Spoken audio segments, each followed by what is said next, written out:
Apologies for this, give me one moment.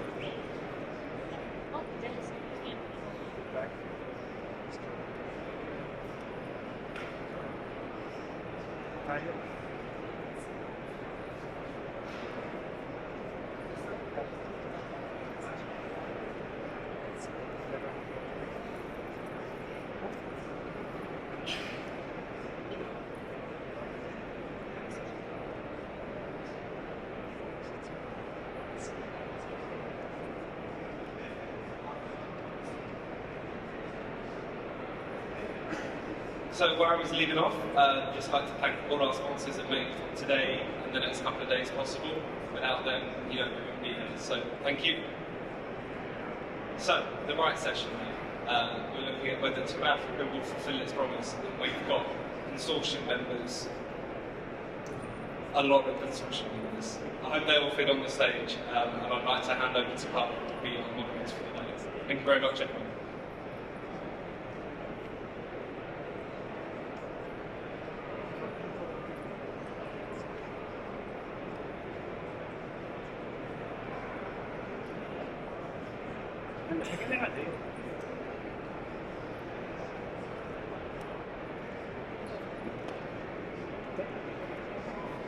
Thank you, Chris. Good afternoon, everybody, and welcome to an exciting session on Africa. I'm so glad that so many of you have come for this session. It's been a real Africa day. It started off fairly dramatically with, well, we started the day with MTN Global Connect, and then by breakfast time, become Biobab. Now, I asked Mohammed, could we have the dancers here? But he said, they're only paid for till 10 o'clock, so what can we do? So we're going to talk about 2Africa, the big cable system. Will it fulfill its promise? But then, what is its promise? And I'm delighted here on stage, consortium members, the people who built 2Africa, to answer some questions, and really whether 2Africa alone can fulfill that promise. So as I go and sit down, I'm going to ask them all to introduce themselves. They're going to do a much better job of that than me. And we'll start at the end with Ryan. Hello, thank you, Carl. I'm Ryan Schuer, I'm the Chief Operating Officer of Wire. I look after all the subsea investment and sales and operations of the business. I've been with the company since day zero, actually, back in 2009. Part of the journey through the easy cable and the max cable and so on and so forth. So 2Africa represents the next iteration of the journey, and I'm excited to be part of it. Hello everybody, this is Mohammed Tashouri, Head of Global Projects and Submarine Cable Investment in Telecom Egypt. I have been in Telecom Egypt since 2003, having different roles inside the company. And have been in the submarine cable fields for like more than 15 years now. And we are running as many projects as you all guys know about it. So we are going to talk more about that during the session. Yes, hello, Laurelia Pigano. So Orange is still Orange. And I'm leading the infrastructures from the international point of view, meaning the subsea cables, satellite capacity, as well as terrestrial fibers. My name is Mohammed Ali. I've not changed my name. I am the Chief Fiber Officer for Biobab, formerly MTN Global Connect. We just rebranded this morning. I'm responsible for all the fixed infrastructure business for MTN. We've got a lot of cables in the continent of Africa terrestrially. I'm responsible for all the subsea investments that we've had on almost 22 cables around Africa. Hi everyone, I'm Arif Hussain. I'm a network investment manager within Meta. We also rebranded a while ago. You may obviously know us better as Facebook, I guess, until October last year. So our role in network investments is really to build a production network that supports the family of apps. So we have around 3 billion users daily across Facebook, Instagram, WhatsApp, Messenger, and Live. And really our job is to build a network that supports that. And I'm the commercial lead for 2Africa. So part of a very large team, both fast and frank, worked on this project. I'm very proud to be here representing it. Thank you. My name is Raskila. I'm Chief Technology Officer in South Africa. We do change our names. We are not different trying to be different the growth. Actually, we are working in some systems like data centers. My position in 2Africa, I'm the Vice Chair of the MC after Mr. Rick. And simply just given the way I checked this card that simply is that one of the subsidiary is working on the subsidy and the data center and international house. That means that all the international business of the city is carried out of this company to deal with it for the receivers availability and also to be working with the freedom of the city. Thank you very much. So that's quite a panel. So 2Africa, what is it? I need to read this, so bear with me. It's the longest ever subsea cable system, 45,000 kilometers, which is huge. That includes the Pearl's branch extension, which goes to the Arabian Gulf, India and Pakistan. It has 46 landing stations, which 27 in Africa. It covers 33 countries in 3 continents, connecting 3 billion people. That's 1.2 in Africa and 1.8 via the Pearl's extension. And that's 36% of the world's population is reached by this cable system. The capacity, 180 terabits, at least today. And the cost, which nobody will admit to, is alleged to be the order of $1 billion. And these guys on the stage have built this up. Folks, I think we owe a round of applause here.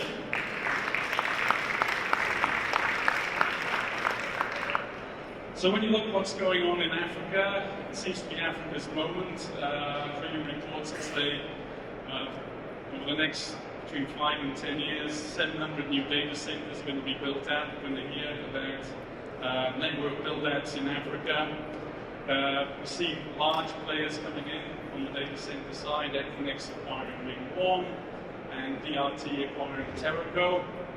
It really looks that Africa's time has come. But yeah, is 2Africa the answer, or part of the answer to bridging the digital divide? That's what we're going to find out. So let's start off, given that this has always been known as the Facebook cable, no disrespect to everybody else, but the press did that for us. So what is the significance for Africa, and what prompted you to initiate this project? I'll start with Arif on that. Thanks, Al. Yeah, so, I mean, you've touched on some of the aspects, but I guess if we just take a step back, what is 2Africa? You've talked about the static, it's a very large submarine cable system, which actually consists of a number of different subsystems, and it actually touches on a number of different investment hypotheses and use cases, I suppose, which was the genesis of it. But maybe just to point out before I do that, some of the things that are unique about this. First and foremost, the scale, obviously, large submarine cable, but not only that, it goes to an unprecedented number of different markets, a number of landings, and provides seamless connectivity all around Africa. In addition to that, and sorry, by the way, scale was in terms of number of consortium partners. This would not be possible without the team that's involved. It's by no means a single company driving this, and that's critical, both in terms of the skills that they bring, as well as just the sharing of risk and financial investment required. So that's very important. Also, a number of technical innovations. So looking at the landscape, I know my colleagues here can actually speak far better than me about the existing landscape of submarine connectivity and the need for this as far as some of those assets becoming potentially nearing the end of their lives, or at least the end of their lives being in the foreseeable future, but more importantly, adding much needed capacity to boost growth. And also resiliency. So a number of technical innovations in terms of how the cable is designed and built, some of the existing points of failure that's building new routes, for example, through Egypt, some of the pinch points commonly in the submarine landscape today will be mitigated through some of the design. Second landing in Nigeria. So it was to add capacity, but to do so in a way that really added resiliency. And just to finish, I think if you go back to the investment hypotheses, there are 3 different things there. One is connectivity to Africa, obviously. Africa is an emerging market, lots of potential, lots of, arguably undersupply if you look for 10 years, so adding connectivity to Africa. It's also adding connectivity within Africa, right? Given the topology, it far better connects parts of Africa to each other than previous submarine cables that tended to go through Europe. But then equally importantly is connectivity east-west, so connectivity from Europe to the Middle East, a critical region, and also to Asia. So through that you see there are a number of different target markets and I guess problem sets that the cable seeks to solve, and that was really the thinking behind it. Okay, thanks for that. Ryan, I mean, you've been around for a long time. It doesn't look like it, because, but what's your take? Because you've seen systems come and go, initiatives. I know personally, the first time I ever heard of a kind of wraparound Africa project was way back in the 1990s. And there was a thing called Africa One, which never happened. It's not the same as the Africa One we're talking about now. So why do you think it took so long, and why do you think this one is really important? You who have seen this evolve over the years. Okay, thank you, Carl. And flattery will get you nowhere, but so when I look back at Easy and how that system started, it's almost incomprehensible to see how it came together. It was the first cable ever built up the East Coast, or ever thought about being built up the East Coast. It had over 20 companies. WARC itself had 5 development banks involved, and everybody had to come together and sign one consortium agreement and set up WARC as a special purpose vehicle. And what it took was an individual at that stage who had the energy and drive and vision to see it and push through, John Serra. And then when he was doing that incentivized other cables and other businesses to say, hey, if Easy can do it, maybe we should do it. And in fact, that's where CCOM was born. It came when it saw that Easy maybe wasn't going to happen, but it spurred the next private investment, and that took private money. And then when CCOM came, it triggered Easy, and then suddenly you had East Coast connectivity. And then, of course, West Coast has its own lifespan. And these cables are now coming to their end of their commercial life, not so much their design life, but they're getting fuller. And I believe the content players looked at their capacity forecasts and projections and said they don't believe there's enough capacity on wax or Easy and CCOM for their businesses to be able to grow over the next 10 years.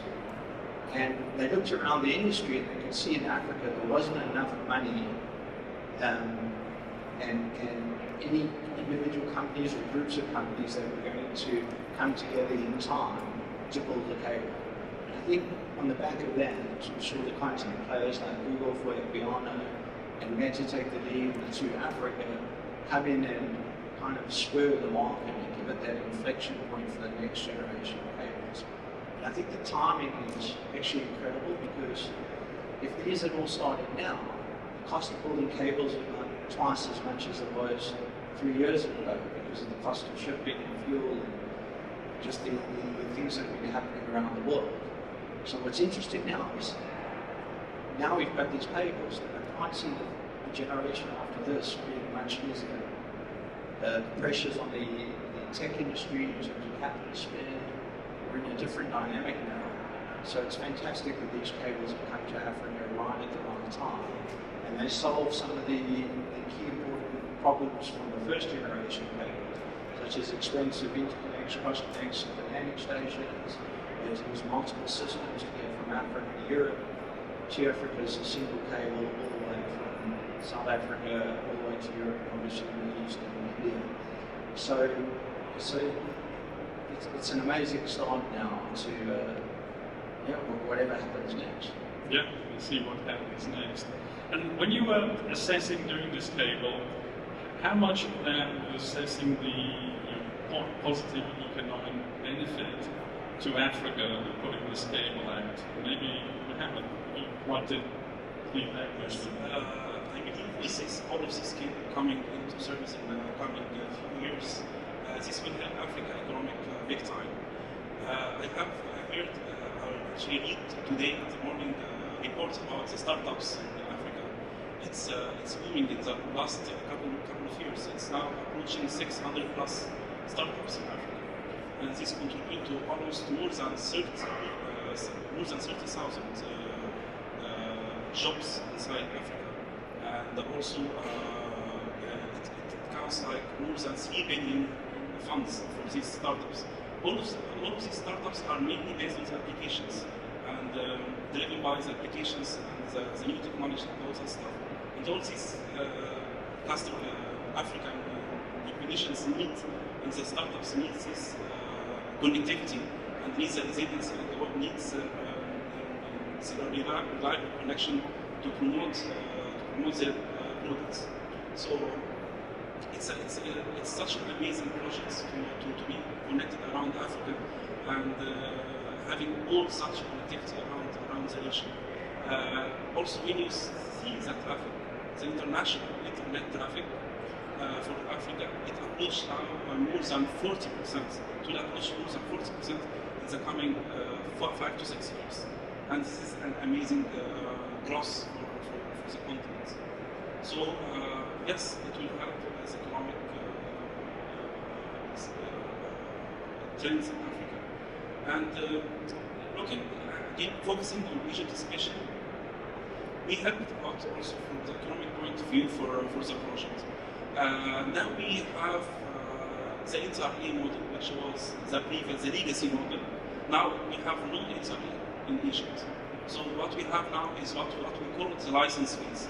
License fees by which you can have a flexible model which is dynamic, by which Telecom Egypt is paying the HRA one shot of license fees and getting this back from the consortium based on a flexible model. So for 2Africa, for example, with this huge number of fiber pairs, like we are talking about 16 fiber pairs crossing Egypt, we are talking about $650K per fiber pair per year, which believes that this will be like technology neutral and independent of anybody's business inside the consortium. These numbers will be dramatically changed in a couple of years because it depends mainly on the number of fiber pairs coming from the Red Sea to Egypt, and it will help. This will be reduced a lot with the number of fiber pairs. So if we have 2Africa, if we have Africa 1, INX, all this cable system coming from the Red Sea side, this amount will be dramatically changed and will be dramatically reduced. So the economics go. Yeah, the economics will be doubled. Exactly. Now, pivoting quickly back to Arif, because you mentioned a few things in your intro, and I know that when Meta looks at a business case, it kind of goes deep into a market analysis. So what do you think the economic benefit would be to Africa this cable? Because I guess you wouldn't be doing it if you didn't think there was. Yeah, I think the things have been touched on. I can give you like a consulting answer, just No, it's a real answer. I can tell you, at a consortium level, it was looked at, and there was a study commissioned with an external research consultancy that put the estimated economic impact a few years ago at around about 0.6% of GDP growth for Africa over the first 3 to 4 years that the cable was in operation. That gives you like a headline number. And I think the sort of more interesting story is what sits beneath that, right? So it's probably 2 things. One is the drivers of that growth are investment in other parts of the infrastructure value chain, be it data centers, fiber networks, etc. And I think these guys will be, well placed to talk about that because that's actually where the rubber meets the road. Like, will it meet its potential? Can we get to them in a minute? Yeah, no, but I'm just saying, I'm giving you like a hook to then ask the question. But the point is, how does that growth manifest? Economic growth? Well, A, in terms of investment in other parts of the infrastructure value chain, and B, in terms of making businesses more efficient, etc., and individuals benefiting through access to cloud services and so on. So those are, I guess, the main drivers. But yeah, your answer is 0.6% GDP growth. Okay, that's definitely worth having. And looking at the compelling reasons to participate, when I look across the panel here, it all looks very logical. And then, and forgive me, please take this the right way, we see STC and Center 3, who historically has not had big activities in Africa. So what was the compelling reason for Center 3 to invest in this cable system? the beginning, that's at least this is investing in 2Africa cable is that small portion which is coming from Jeddah and then from all the way to Europe. And we have a vision that we need this STC to be digital hub in the region. To be building this one, we need to have a direct connection with multiple countries. One of these countries is that East Africa. Also, if you see the maps, we have SAS1, SAS2, small cables that connecting Saudi Arabia with Sudan, Pacific Sudan from Africa. Also, we have investment in the easy cable, but this investment is a little bit small and not reaching that level which is going to be serving the country. As I said that we need the digital hub, that means that we need to be having the local contents. It's mean we have understanding that, noticing from the data center that number of so many cable that have the data center increasing to the data center around 20% of the application services. And if you look into the maps, 2Africa is not only serving the Africa itself, it's serving that we are investing. This is the second investor that the 2Africa after Meta. We are investing in the Gaylord cables as well, and we have a connectivity to the Pakistan, India. We try to be engaging these people to be coming, either that to be landing in Saudi Arabia, to be serving the vision, or to be helping these people to make a connectivity with us. So it slots into your international growth strategy quite perfectly. Okay. Now coming to a nice big chunky question, because if 2Africa is to fulfill its promise, of course it goes round the sides, but what about the landlocked countries always pretty much abandoning this, because everybody would say, oh, new cable system, great, is it attached? Yeah. Does it go inland? No. So there's always people who are missing out. But no longer the case, because 2Africa can't succeed without terrestrial build-outs. And now I'm going to turn to the two gentlemen who've been quiet up until now. I'll start with Mohammed, because I've got to get it right. Baobab has got great plans to build out terrestrial fiber in Africa, and Aurélien will tell you later about what Orange has already done with a very innovative design and overall design pieces. But let's start with Mohammed. Tell us the story, because you guys are going to be laying fiber in the Wild West, and East, and North, and South. Thank you, Carl. That's a very great question. So, Baobab today has about 107,000 kilometers of terrestrial fiber, proprietary owned, managed, and run by us in the continent of Africa. It's the most expensive. We've also got a great ambition to build up to 135,000 by the year 2025. So massively we're investing in a resilient network that will be able to evacuate all of those capacities coming into the landing stations into the hinterland. This morning, apart from just unveiling our new run, we also signed a landmark agreement with Africa 50, where they're investing in our East to West cable, where we hope to reduce latency, ensure that we've got all the resilience that is required, connect all the connected countries. This singular investment is making us go into landlocked countries where we previously couldn't have an operation.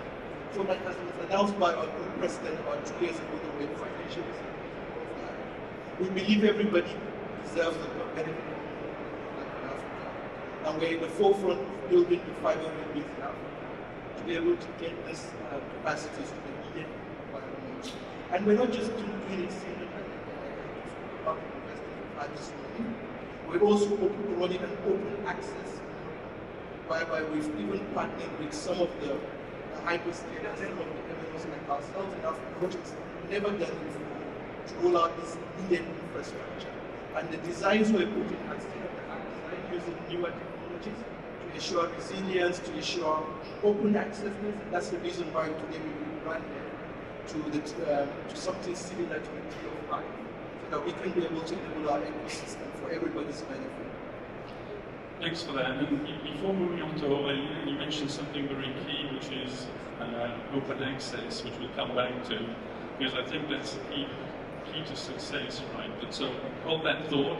And Aurélien, can you tell us about the clever things that Orange has been doing in Africa with its terrestrial networks and how that fits the subsea? So first, obviously, 2Africa is needed. It's not the first cable around Africa. We have a number of them, especially in the West Coast. But in 20 years, the number of persons connected to the internet in Africa has been multiplied by 25, and it will continue to grow. So for this, you need new capacity. The other point is, we have 140 million customers in Africa, in 18 countries, but they don't always live in the beach. So if you have just a subsea cable coming on the beach, okay, that's good, not enough. So it's surprising when we see someone coming with a cable to Ghana or to Senegal and saying, okay, that's done, the country is covered. No, one city, the country is covered. Then you need some terrestrial networks. And guess what? In Africa, the situation for the terrestrial capacity is not at all the same than in the US. There are really multiple cuts. I receive an SMS when there is a cut on our network, and I got constant SMS just about Africa. And especially in a country like Ivory Coast, okay, each and every day you have the backbone cut. You know you can switch the messaging off on your phone. So to solve this, you need to have several terrestrial fibers. And what we've done with Joliba is a network, a terrestrial network, covering 8 countries in the western part of Africa, especially landlocked countries like Mali or like Burkina Faso. We've done multiple loops. That means that you don't have 2 circuits from one place to the other. You have really a lot of them. And even if everything is cut, then you can take a subsea cable to another country, like for instance Ivory Coast to Senegal, and then circle back with terrestrial etc. So that's first about the hybrid effect between terrestrial and subsea. And even terrestrial is not sufficient, because if we take Burkina Faso, for instance, the eastern part of Burkina Faso, you don't have really backbone covering this. So we are working also with satellite. Yeah. Okay. We are working also with satellite capacity to ensure that even in a given country, the whole people will have access to connectivity. Thanks. No, that's really interesting. Now, one follow-on question is, okay, it's very laudable to want to connect the landlocked, but there's economics involved as well. And do you think there'll be certain countries that really will get a main advantage? And here, you say, okay, the traditional ones are South Africa, Nigeria, and Kenya, but in the in-betweens, if I could put it that way, do you think some will still be left out? There'll be kind of interior hubs that will thrive? I mean, Ryan, do you have a view on that? I think each country you have to look at almost independently. Let's start with DRC. It's the fact that 2Africa is landing in Rwanda, I believe, is spurring on a lot of build between Ghana and Kinshasa. Also physically, 2Africa lands in Uganda and Angola, and it's a natural terrestrial route up to Kinshasa as well. So the 2Africa cable is spurring some of these internal builds into places which have been very, very difficult. And suddenly there's some competition, there's some investment from the town operators, and new places like Kinshasa will be coming onto the grid, so to speak. You passed over Nigeria, but I think Nigeria is actually a very interesting case study because it's the most populous country. I think it's the rivals in Egypt. Correct me if I'm wrong. So, but it's the cities inside Nigeria, Ibadan, Port Harcourt, Abuja, their connectivity is very poor. Outside of maybe the mobile operators, very few internet service providers or content providers have connectivity. And now there's a glut of capacity in Lagos. It's how do you spur the investment to get to those other cities and those huge population centers? And that's not an easy question or answer to that, because these networks are through very difficult terrain. There's no stable power, security is difficult, reliability, quality, technical skills. These are huge challenges that we now need to face, but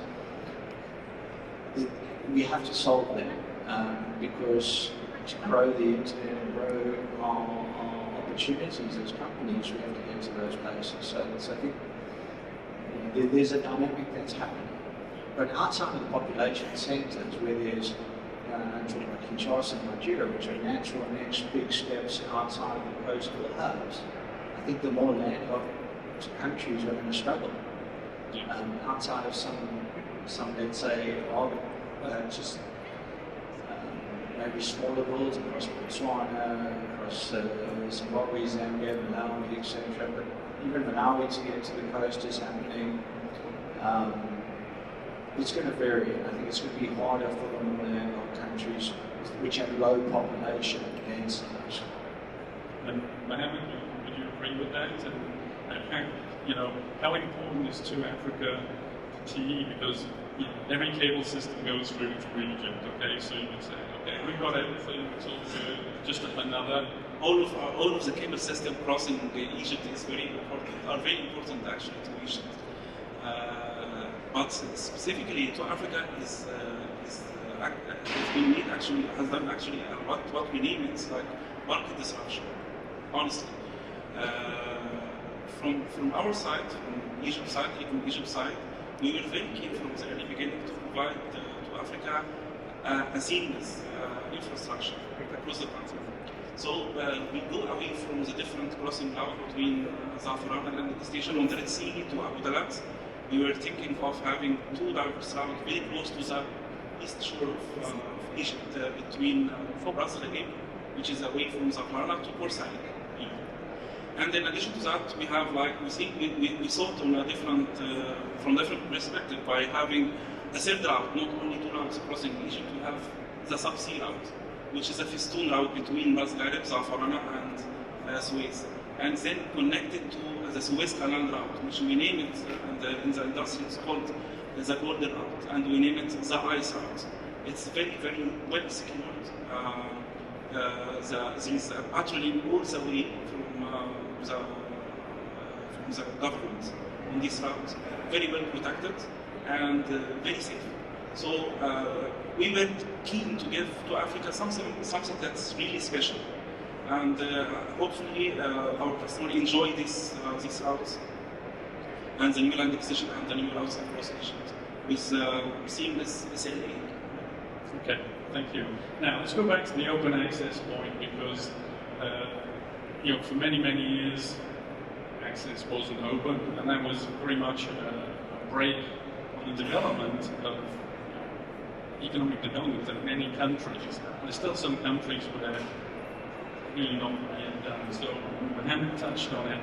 So why is this super important, Arif? Because I think we'll have you comment on this.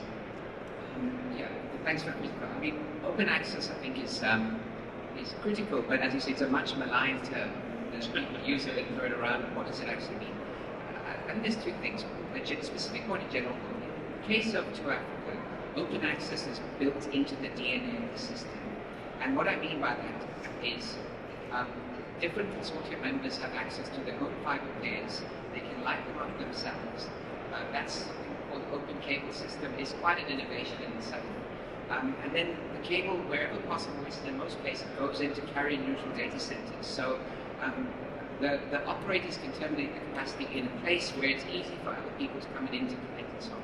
And that's what we mean by open. So in the context of a separate agreement, that's about as open access as you can get. And it allows a wide level of competition on a level playing field for different service providers and content providers at the termination point of the cable to pick up capacity. Think in a more general sense very quickly, in a more general sense in terms of terrestrial and all the rest of it. I think the thing is, it's about sharing infrastructure at the fiber level, right? If you talk about a difficult country where there's poor fiber routes, someone has to build a new route. Usually the differentiation is not in the cost of building the route, because most people more or less pay the same cost. It's a differentiation between your capital structure, how much your required return is, and ultimately your own cost structure. And therefore, if you share the fiber, if multiple parties can light their own fiber line systems if they want, that's how you get the most efficient use of that infrastructure. So to me, those are the kind of key attributes in an open access model. To add one thing as well, one of the ideas that 2Africa came is that to building data center for data center. Actually, this idea is helping to be the safe analysis, as well as the neutrality of this data center. It's mean that the customer will have the neutral connection that many from that are going to be interconnected with it. Yeah, absolutely. Just to add to that, quite a lot of people smoking access, not really giving to the minimum. Now, one of the reasons why for us we're doing the separation and even rebranding to call us fulfil is because we really want to be open access. And I think previously, nobody probably sells that fiber in Africa. It's very difficult to hear of that. But today I can tell you, Brian was talking about Nigeria, how difficult it is. We've got about 36,000 kilometers of fiber in the country, mainly built, operated, and used by our mobile operation. Now we're making all of that open access. We want that fiber there tomorrow. We can sign it in Washington as an example. So open access for us really means open access.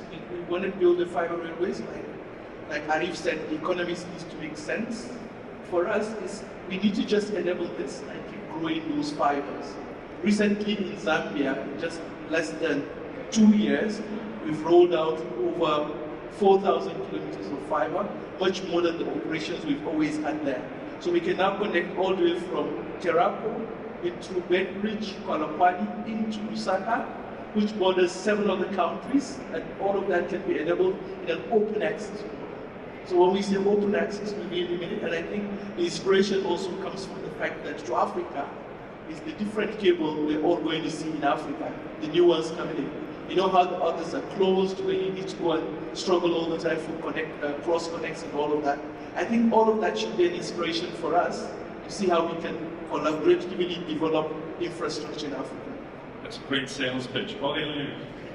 Yeah, we just heard collaboration. Cooperation is really at the center of 2Africa. You see here very different kind of actors with OTTs, operators and stuff. And you talked about more challenging countries. Yes, we are talking here about challenging countries from a financial point of view, from a regulatory point of view as well, if we talk about DLC.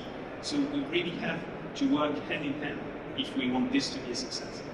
And I think that's a great point, because again, you look at the actors on the stage and a few others that aren't here today, it's an unlikely gathering to be successful, and yet it has been successful. So I think that's a terrific point.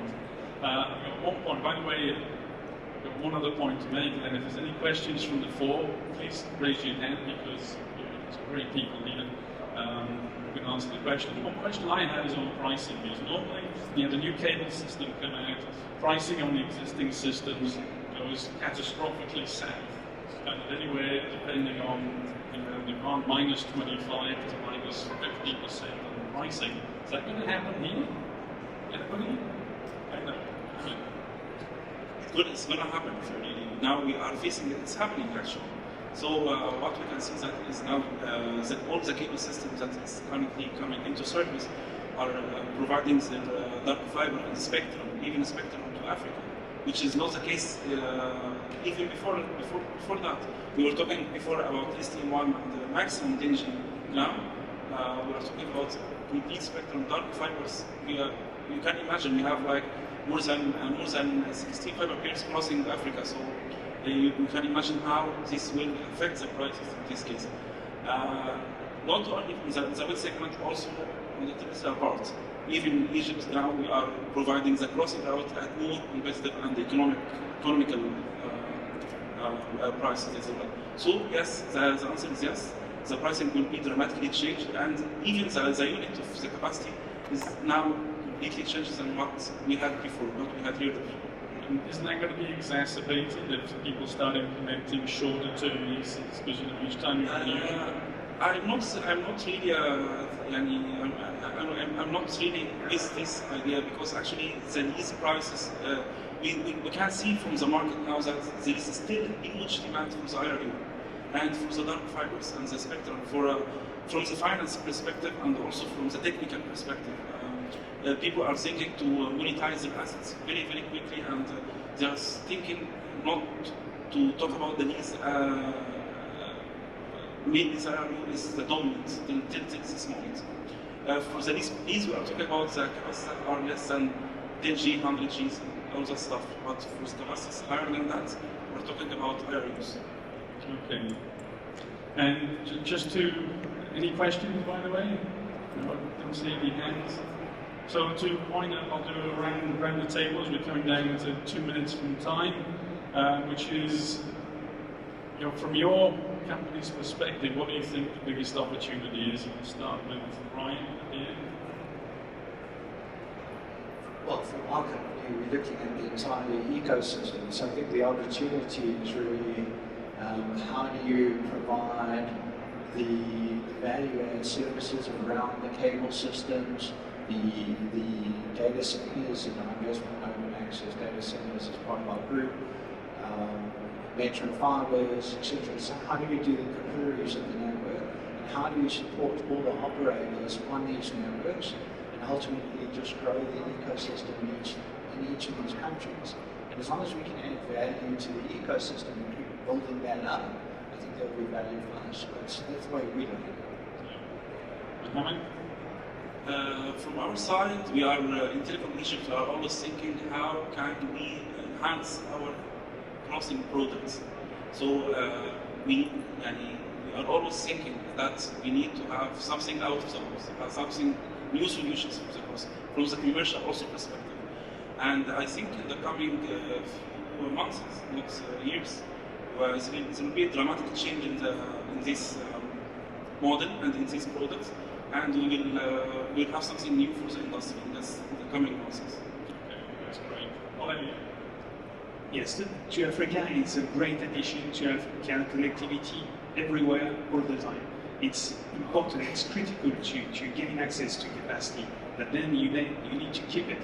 So we need at least 2 or 3 cables per country. With this Africa, we are doing great step forward.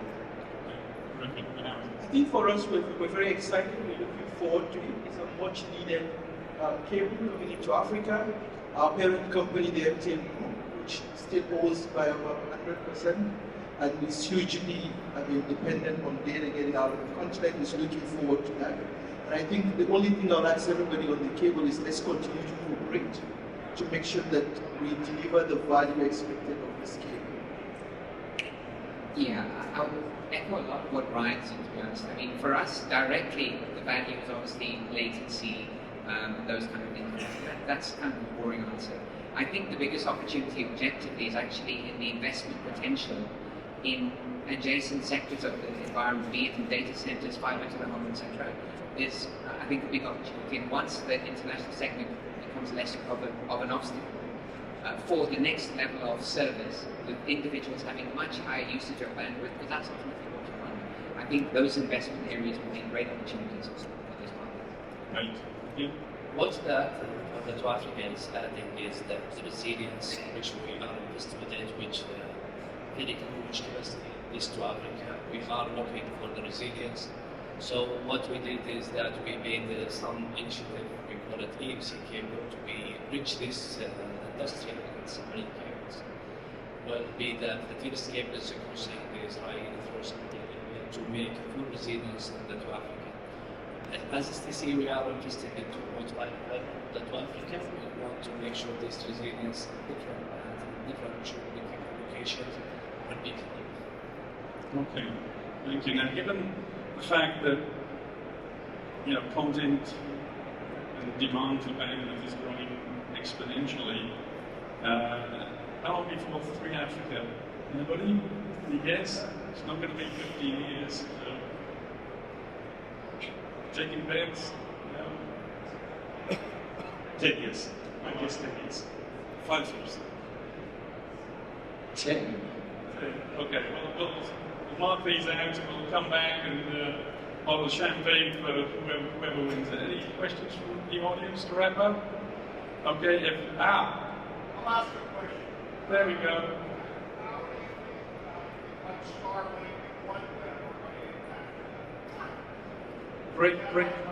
Great question. So, how will the outer space guys impact one way or another? Okay, any brave person like to take that? I think the satellite is still a very good option for landlocked countries and for other connectivity. However, latency is prominent in submarine cable business. So the satellite technology until this moment did not solve the latency problem. So, and even if it's been solved, I believe that the amount of traffic that's being carried by submarine cables that is in under the sea with no politics, nothing controlling it, is still be the main motive for people to build cables, not only satellites. Satellite is a great component to subsea cable, and we use it a lot. But nowadays, and even with Starlink, etc., the capacity on satellite remains 100 times more expensive than subsea. So subsea will last for quite a long time. I'm not totally in agreement there in the audience, but that's okay. Good question and great answers. So, I think 2Africa is an amazing development for Africa. It was actually built out and delivered on time, which was kind of amazing considering what's happened in the industry over the last few years. And the knock-on effects will be felt for many, many years, up until whenever 3Africa comes. So I'd like to thank the panel for brilliant insights. It's really great, and I think it was a great education for all of us in the room, certainly was for me. And let's have a big round of applause for the panel here. Thank you. Very much, Carl.